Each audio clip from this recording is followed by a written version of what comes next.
Honestly, I didn't expect the results to be like this. 93% make it to the application stage. Because it's kind of human and really knowledgeable about the topic.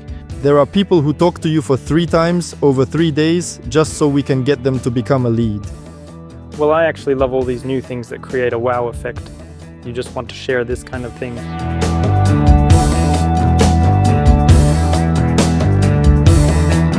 Hey guys, hi everyone. Today we have a video with one of our current clients, Valentin Granin from the company Geothermal. Hi Valentin. Yes, hi everyone, hello.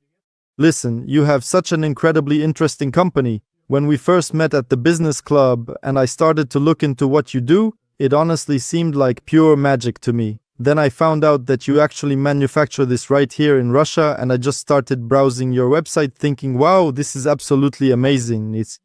Your products are exactly what we need for our climate, guys.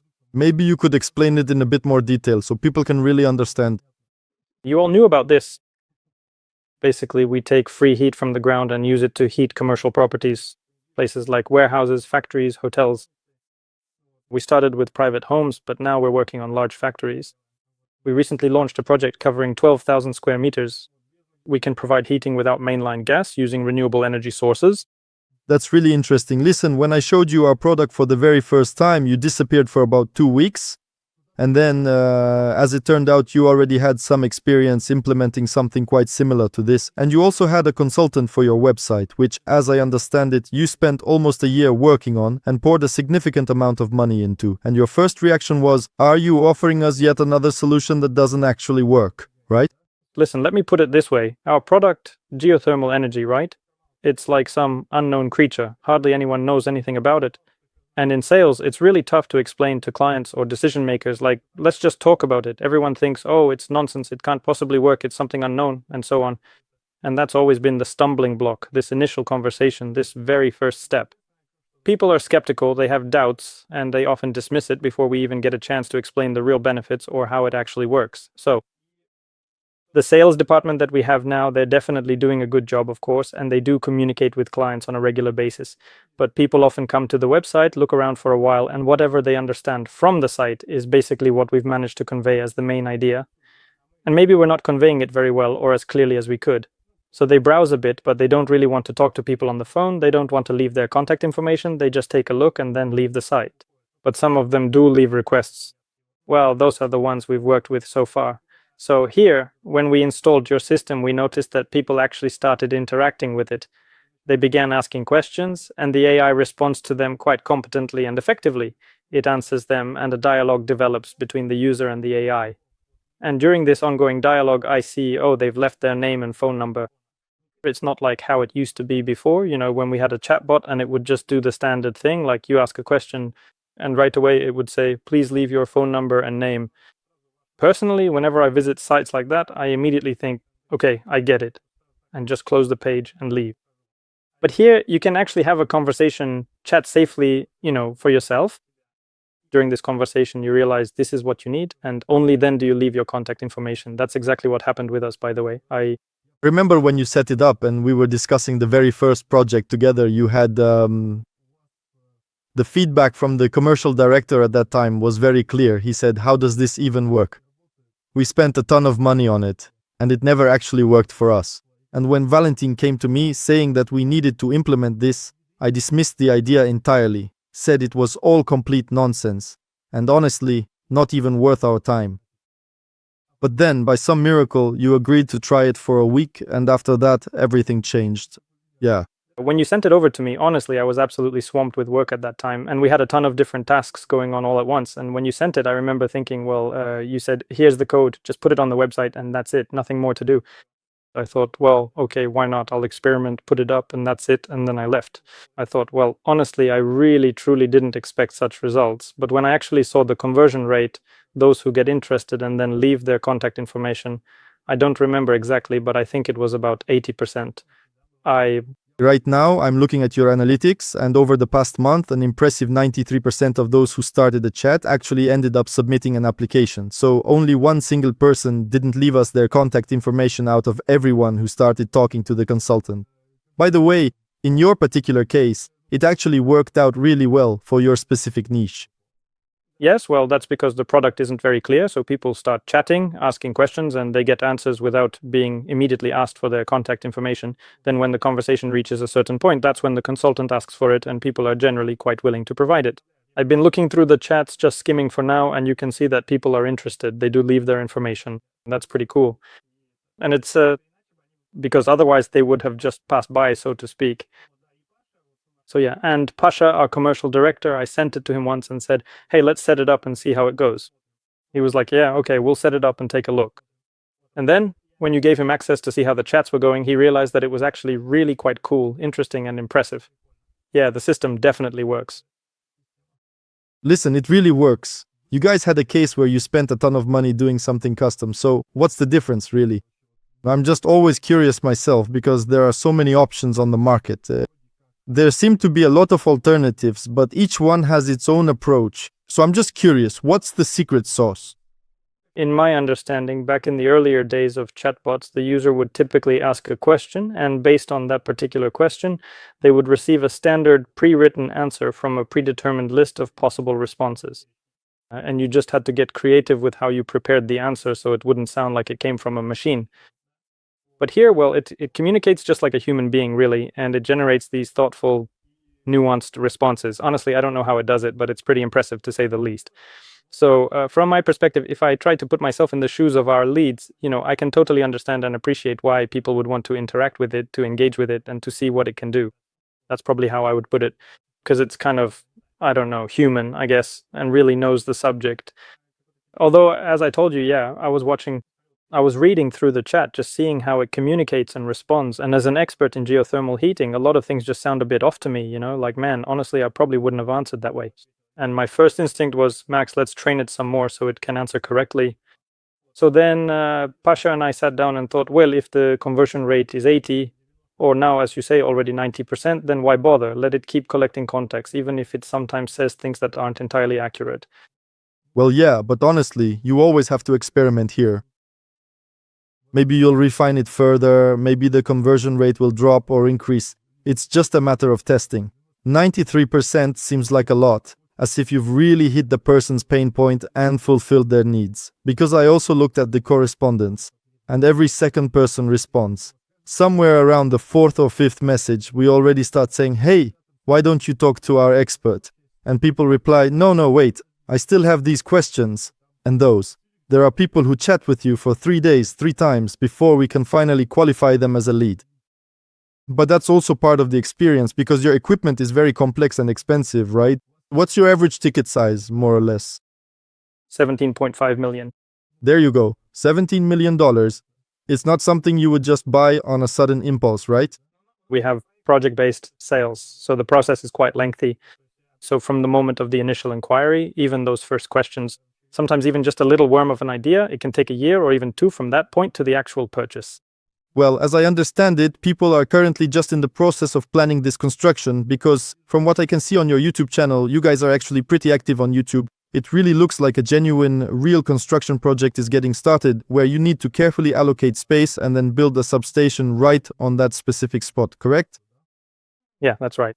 So our clients are mainly factories, warehouses, hotels, large-scale major projects. They have different stages of construction. At a certain stage, they need heating. That's when we can get involved. They might reach out to us earlier knowing that they're going to build or are already building something. For example, they might need this at some point in 6 months. And our task is to communicate with them, to show them that we are experts, to make them fall in love with the technology, and to prove to them that it really works. Invite them for a tour. By the way, while we're at it, everyone watching this video, come visit us for a tour and see what it's all about. Show them who we are, introduce our team, demonstrate that we are trustworthy, that we've been doing this for 20 years, have completed so many projects, and so on and so forth. And that's it.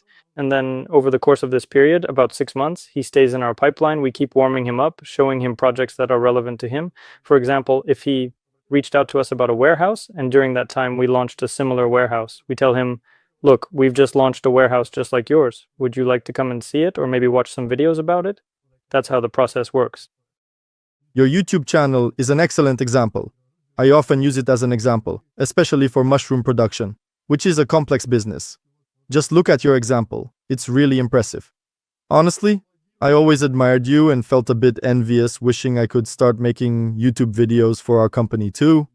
And it's like you've moved right onto the site, there's so much content, right? For us, it's a bit harder to show things. There's a lot of content there, and everything is so spectacular. Mud, drilling, installation. Listen, tell me, I noticed you started sending a lot of your acquaintances to us, like, hey guys, check this out.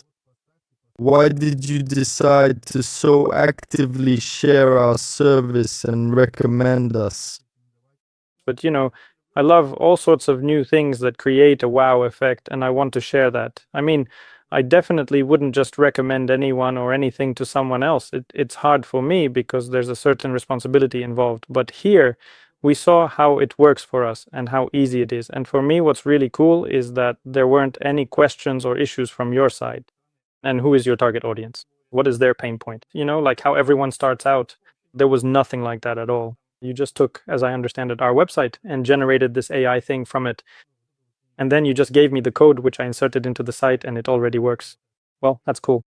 We just worked for many long months with dedication so that in the end, everything would be this easy and simple, yeah? So that you don't have to ask like this. So that it checks everything automatically.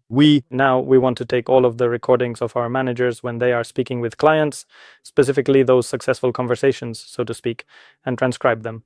From these, we would then create a document containing such answers with a greater focus on engineering-related responses. This way, if, for example, our lead, perhaps through your service, asks technical questions, the AI can answer them correctly from a technical standpoint as well, not just provide some general responses. Yes, that's actually quite easy to add to our knowledge base, and the AI can refer to this knowledge base to look up information if needed. Again, this is not like a chatbot with canned pre-written responses, because chatbots often reply off topic, and that's really annoying and frustrating. It's just so that this data can be used to incorporate it into the answer in context. Yeah, that's actually exactly the point, I really think. Well, yes, that's the future, I think, because right now, all websites feel somewhat lifeless, almost like old newspapers that got left behind in the 2000s. But I think we're entering an era where websites should truly become alive, thanks to all these amazing and rapidly evolving technologies. When our team sits here brainstorming about what we're doing and where we're heading next, what we really want is to get to a place where websites genuinely come to life. It's about creating a website that feels like a living consultant who greets you, explains things, answers a million questions, and is always ready to help you. And for now, at this moment, only a real person is needed to close the deal, to say, come on, come for a tour, I'll show you everything, and we'll sign the contract. I also have a few more wishes, things I'd really like to see happen. Just today, I realized, we started using a brand new AI system in our work, which not only gives a text response, but also immediately generates it right there on the spot. It creates images, graphics, and all sorts of tables, and it does all of this visually. It would be awesome if our own AI could respond to our clients right away with, for example, comparative charts or something like that. That would be really cool. And accordingly, I don't know if you've already done this or not, but it would be great if your AI could also be connected through messengers. We'll do this in the near future. It's just that there are currently a lot of important updates happening right now, especially with video content and also with images as well. Right now, we're currently working on making it possible for the system to use images directly from the website. So, for example, if you have a website, let's say, where you sell air conditioners, fireplaces, or any other products that can be shown visually, this feature will help. It's just that here, you see, the question is kind of not... Most of the problems, like your commercial director was saying, are about the fact that you implemented AI. You didn't set any limits for it, didn't train it enough, and it started making things up that you don't even have. And then that caused huge problems, which you had to sort out in the sales department, dealing with a range of issues and complications that followed. So here, it's especially important to take the time to double-check everything carefully because we have internal checks built in to help catch any mistakes or oversights before they can cause further problems. When it generates some kind of response, we have, like electricians do, a kind of safety switch. A circuit breaker that checks whether it has made up anything extra, right? And here, with images, it's even more complicated because where did they come from and how did they appear in the first place? If they were on your website, then yes, that would be fine. So, We'll have an update where it will use this feature because many people have large blogs, and these blogs often contain a lot of interesting and valuable information on the site where you can look things up, browse, and even show some detailed comparisons. Great, let's go. We're waiting. It's already cool, and it's going to get even better. We're working on it. And for everyone watching this video who wants to test how artificial intelligence will work in your company, how an AI consultant will perform for you, just leave a request under the video and our experts will implement it for you and give you a trial period. I sincerely recommend giving it a try. You don't need to make any effort, especially since, as I understand it, you have some kind of trial period, if I'm not mistaken. So really, all that's needed is your consent, and that's it. And you'll see how it works. Great, just like it was for Valentin. There was an aha moment when, during the trial period, you immediately saw an increase in applications, and for you, that became a reason to keep going with all of this. So leave your requests, and our experts will implement it for you and let you try it out, the product. All right, yes, then let's wish everyone a great day. To everyone watching, or have a good evening, yes, if it's evening for you. All right, bye. Bye-bye.